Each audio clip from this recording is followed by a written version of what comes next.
харуулсан энэ наадмын үеэр Америкийн нэгдсэн улсын Калифорни мужийн Вудсайд хотын дарга хатагтай Дебра Ховд аймагтай хамтран ажиллах гэрээнд гарын үсэг зурсан нь бас нэг сюрприз байлаа. Аймгийнхаа 80 жилийн од барьсан өрнөг бэлэг нь Ховд аймгийн хөгжлийн төлөө сангаас санаачлан төрийн албанд ажилдаг хийгээд хуваарийн бизнес эрхэлдэг 80 залууд 80 гэр бэлгэлсэн явдал байлаа. Галгуудын том бадрах өөрийн гэсэн орон гэртээ болох утгаараа Монгол хүнд гэр гэдэг хамгийн ариун ойлголт байдаг. Тэгвэл 80 залуу хос өөрийн гэсэн галгуулам том бадрах үнд суурийн Ховд аймгийн хөгжлийн төлөө санаачлан гүйцэтгэлээ. Үүнээс илүү тус гэж юу байх вэ? Өнөөдөр манай Ховд аймаг олон үндэсний ясны үйлгийн ховдчууд маань Түүхэн яруу алдарт 80 жилийнхаа өнгөн баярыг олон нийтээрээ сайхан өргөн дэлгэр тэмдэглэж байна. Аймгийн иргэдийн хурлаас аймгийнхаа 80 жилийн бүтээлч хөдөлмөрийн жил болгон зарлаж олон бүтээлч ажил өрнүүлж бид нар ихон өн баяраа хөдөлмөр бүтээлийн өндөр амжилтаа огтом баярлаж байна. Ховд аймгийн гаралтай Ховд аймагаас төрөн гарсан олон сайхан төр нийгмийн зүтгэлтнүүд алдар гавьяатнууд хүрэлцэн ирлээ.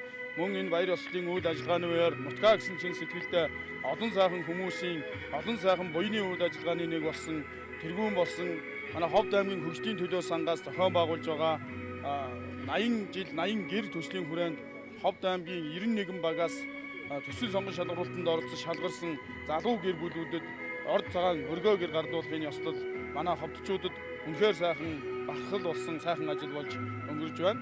Үнэхээр энд залуу гэр бүлүүдийг бас сайхан ажил хөдөлмөр хэдийгээр эрхэлдэг ч гэсэн гэр орноо хараахан бас барьж амжихгүй байгаа бас бэрхшээлтэй байгаа хүмүүсийг сонгон шалгаруулж тусгай журмаар ажлын хэсэг гарган ажиллуулж ингэсэн нь бол үнэхээр гоёны сайхан ажил болсон.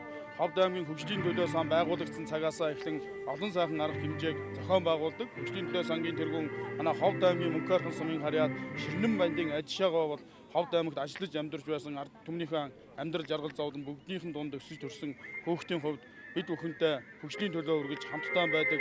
Гоёны олон үйл ажиллагаа хийхээс гадна бас нийгмийн халамж, хангамж, хотын тогтцол соёлжлтноос эхлээд олон ажилд энэ сан энэ хүний сэтгэлийн өргөл бид бүхэнд маш их тусуулж төрийн байгууллагад зөвхөн ажиллаж байгаа хүмүүс маань төрийн бус байгууллагууд хэрхэн хамтарч нэгдэж ажилд болдгийг хот жишээг харуулсан сайхан үйл ажиллагаа үйл манлаа болдог. Ховд аймгийн 80 жилийн он арга хэмжээний хүрээнд Ховд аймгийн хөгжлийн төлөө сангаас Ховд аймаг 80 жил 80 гэр төслийг бид энэ ойн хүрээнд амжилттай зохион байгуулж өнөөдөр иргэдтэй өглөө.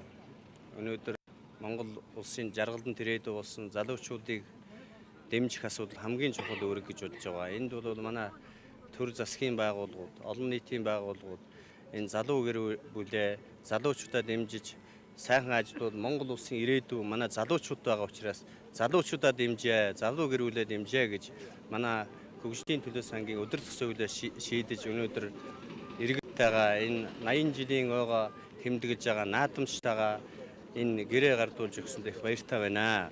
80 гэр төсөлд бас хамрагдаж өнөөдөр бас ийм өргөө сайхан цагаан гэртэй боллоо. Тэгэхээр бас энэ төслийг хэрэгжүүлсэн хамт олонд ер нь залуу хүний хувьд, залуу гэр бүлийнхаа хувьд ер нь ямар хуу сэтгэлийн үгийг илэрхийлж хэлэх вэ? За баярлалаа.